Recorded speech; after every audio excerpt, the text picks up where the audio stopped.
quelqu'un qui a dit que je peux pas jouer aux poupées, et après j'ai pleuré. Bienvenue sur Papatriarcat. Je suis ravi de vous recevoir sur ce format appelé Réponse, tout simplement parce qu'en fait je vais répondre à un message audio qu'on m'a laissé via l'outil SpeakPipe. Je vous laisse le lien en descriptif de cet épisode. N'hésitez pas, vous avez 5 minutes pour donner votre avis. Alors quelque chose de positif, constructif, ou tout simplement pour dire que vous n'êtes pas d'accord sur un épisode, c'est tout à fait ok. L'idée c'est de pouvoir échanger ensemble avec de la nuance. C'est pour ça que 5 minutes ça permet de construire un argument et surtout moi de pouvoir vous répondre derrière afin d'enrichir un petit peu plus le débat que ceux qu'on peut trouver sur les réseaux sociaux.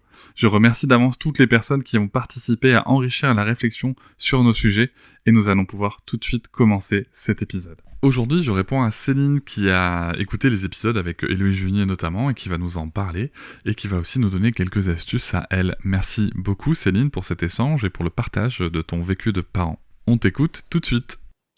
Bonjour Cédric, merci pour ton travail. Je voulais réagir suite à l'épisode numéro 80 avec la docteure Héloïse Junier. Alors j'aime beaucoup cette intervenante et dans un premier temps je voulais lui dire merci pour la qualité de ses livres qui nous ont vraiment beaucoup aidés à la maison. Elle est souvent accusée de culpabiliser les parents et ce n'est que mon point de vue mais je trouve que c'est plutôt injuste car je pense que c'est une personne qui au contraire a tendance à vraiment beaucoup nuancer son propos. Alors je comprends qu'on puisse ressentir de la culpabilité lorsqu'on se rend compte que certains comportements qu'on peut adopter avec nos enfants peuvent finalement s'avérer néfastes pour eux. Mais c'est là tout le propos d'Héloïse Junier, moi il me semble, ce sont les comportements qui sont néfastes, pas les parents. Alors les comportements, ça peut se changer, et moi je trouve qu'au contraire, c'est plutôt une bonne nouvelle. C'est une scientifique, elle cherche à nous vulgariser les découvertes récentes sur le développement de l'enfant, et grâce à ces découvertes, on peut avoir un regard critique sur l'éducation traditionnelle que la grande majorité d'entre nous ont reçue, car nos parents, justement, n'avaient pas toutes ces informations. Ils ont fait au mieux avec les moyens du bord sur l'instant.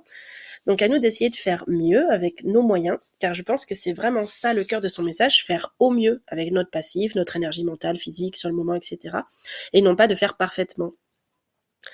Dans un deuxième temps, je voulais donner quelques astuces qui marchent bien pour nous dans les situations qui peuvent déclencher des crises chez les petits, notamment tout ce qui est courses, lieux, avec beaucoup d'informations sensorielles, comme ce qui a été cité dans le podcast. J'ai rien inventé, j'ai pioché ces astuces à droite, à gauche, au gré de mes lectures, de discussions. Par exemple, pendant les courses, ce qui marche bien avec notre fille de 3 ans, c'est de l'impliquer au maximum dans le processus. Ça focalise son attention sur l'action. Donc on cherche par exemple à reconnaître la marque de boîte de pâtes qu'on achète d'habitude ou lui proposer un article de telle ou telle couleur. Elle peut choisir les fruits, ça permet de sensibiliser un peu aux fruits, légumes, etc. Il y a plein de choses à faire en fait entre deux parties de cache-cache entre les rayons.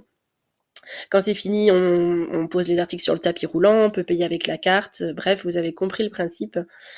Moi, ma fille, elle adore les peluches. Si je l'écoutais, j'en ramènerais à chaque fois. Il y en aurait dans tous les sens dans la maison. Ce qui marche avec elle, c'est de la laisser en prendre une, celle qu'elle veut, et de lui permettre de la promener en fait dans le magasin. Donc, elle lui montre des trucs, elle lui fait des câlins. C'est assez drôle à regarder. Et quand on a terminé les courses, je lui dis c'est le temps de faire le dernier câlin et qu'il doit retrouver ses copains pour pas qu'il soit triste de les quitter. Donc pour l'instant, touchons du bois, ça fonctionne. Après, on sait tous que rien n'est acquis avec les enfants, qu'il faudra peut-être que je trouve d'autres astuces à d'autres moments.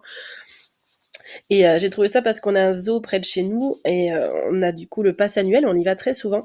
Et évidemment, à la fin, il y a une boutique avec, comme c'est un zoo, énormément d'animaux différents. C'est un peu le passage obligé. Et du coup, moi, j'ai inclus ce temps dans la boutique. Je sais qu'on va y passer 15 à 20 minutes. Je l'inclus dans le temps de balade. Comme ça, voilà, si je dois partir à une heure particulière, je suis pas stressée. Ça fait partie du temps de promenade.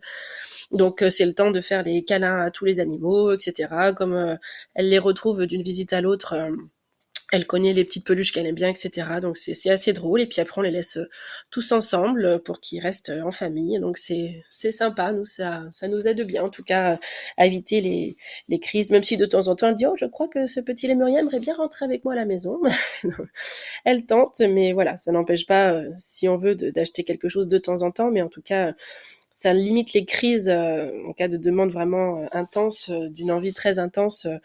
Jusqu'ici, ça fonctionne. Donc voilà. Je voulais partager ça. On ne sait jamais si ça peut aider d'autres parents. Eh bien, merci encore pour la qualité de ton travail. J'écoute toujours tes podcasts avec beaucoup d'attention et de plaisir. Continue comme ça. Merci beaucoup. Au revoir. Et merci beaucoup Céline déjà pour tes encouragements, pour tes mots, ça me fait très plaisir, ça me touche. En effet, Héloïse Junier est une personne dont j'apprécie particulièrement le travail, déjà parce qu'elle a une approche très très rigoureuse scientifiquement parlant. Elle est docteur en psychologie du développement et elle base vraiment ses propos sur les études. Alors bien entendu aussi, ce qui n'est pas toujours possible dans les formats courts, il y a différents niveaux de preuve d'études, et ça elle le détaille très très bien dans ses écrits notamment, ou des fois quand on lui demande de spécifier un peu le propos, mais en fait c'est ce qu'il faut bien comprendre, c'est que tout ce qu'elle dit est basé sur de la preuve scientifique. Et ça, je trouve ça déjà ultra intéressant, c'est que elle ne révolutionne pas, elle ne cherche pas à révolutionner en tout cas les pratiques parentales, mais juste à amener des pistes de réflexion et aussi parfois à confirmer des choses qui étaient simplement dues à la pratique ou à l'usage il y a quelques années. Et c'est ça aussi que nous amènent les neurosciences. Les neurosciences ne nous amènent pas un manuel de l'enfant, mais permettent de venir confirmer certaines pratiques, notamment dans le parentage proximal, qui peuvent être très intéressantes, et dans les fonctionnements. Ensuite, dans le propos, voilà, c'est aussi une personne qui est très, très universitaire et qui, en effet, comme tu le soulignes, fait de la vulgarisation d'un savoir scientifique précis.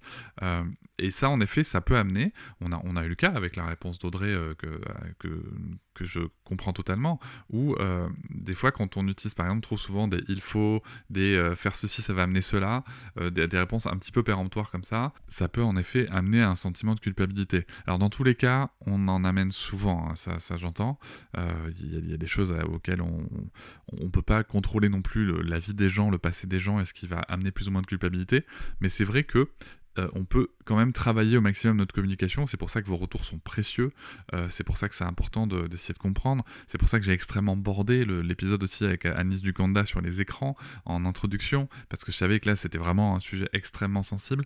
Et c'est aussi pour ça que j'ai travaillé un peu différemment l'épisode sur fixer un cadre non violent avec Héloïse Junier que le premier qu'on avait pu faire ensemble.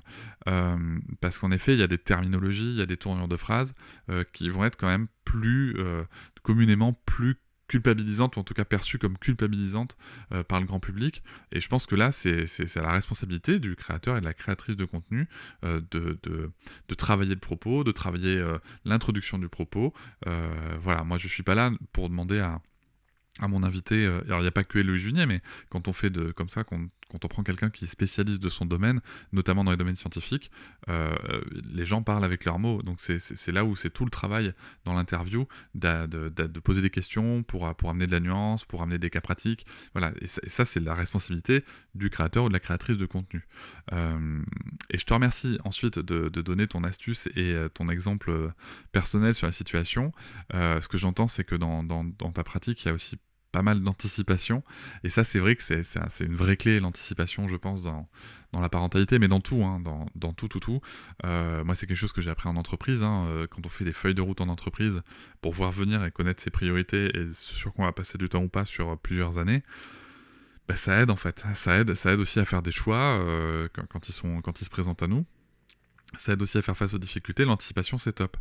Le seul défaut pour moi dans l'anticipation, c'est comment est-ce qu'on vit ce qu'on n'a pas anticipé. C'est-à-dire comment est-ce qu'on vit le fait que j'ai pas anticipé ça, je suis vraiment nul de pas avoir anticipé ça. Voilà, il y a ça aussi qui se joue selon les profils et les parcours de vie de chacun, et ça demande beaucoup de bienveillance envers soi-même. Ça me paraît important. Mais en effet, les astuces comme ça, de prévoir du temps, de prévoir de pouvoir marcher tranquille, de pouvoir, tu vois, il y a pas longtemps, on était au parc Le Puy du Fou, et en effet, si tu veux, au moment du départ, voilà, on a prévu énormément de temps pour marcher tranquille, au cas où Sarah veuille s'arrêter à un endroit pour regarder. Voilà, encore faut-il pouvoir le faire, et je pense que ça n'est possible en effet que quand on fait des choix, que quand on se dit là ce coup-ci on va pas voir tel spectacle dans la journée, on va pas faire ci, on va pas faire ça, parce que on préfère avoir le temps de faire des choix. Et il y a des familles, c'est le contraire. Il y a des familles, voilà, on aime bien quand c'est timé, quand c'est rythmé, quand c'est tac tac tac. Donc c'est un petit peu chacun fait à sa sauce, et je te remercie de donner cet exemple, parce que ça montre que cet exemple est possible, d'autres sont possibles. Ce qu'il faut, ouais, même moi, je le dis encore de toute façon de manière automatique bien souvent. Donc ce qu'il faut, non, Mais ce qui peut être possible, c'est en fait tout simplement tester des trucs, comprendre qu'on va se tromper, comprendre que quand on se trompe, souvent l'enfant ça peut amener une crise, et en fait on va tester, et après ce qui est frustrant, je trouve personnellement, c'est que ce qui va marcher un jour, un an, un mois, ne va peut-être plus marcher le jour, l'année ou le mois suivant. Et ça peut être en effet assez frustrant. Merci, n'hésitez pas à partager vous aussi vos astuces, vos petites séquences de vie comme ça, pour les transmettre aux autres parents. Je pense que c'est aussi comme ça qu'on s'entraide et qu'on se fait notre petit village, même si on n'est pas juste à côté. Merci beaucoup Céline pour ton message. Je vous remercie de m'avoir écouté. Je vous invite à vous abonner, et nous pouvons aussi nous retrouver sur Facebook, Instagram et sur le blog papatriarca.fr. À bientôt.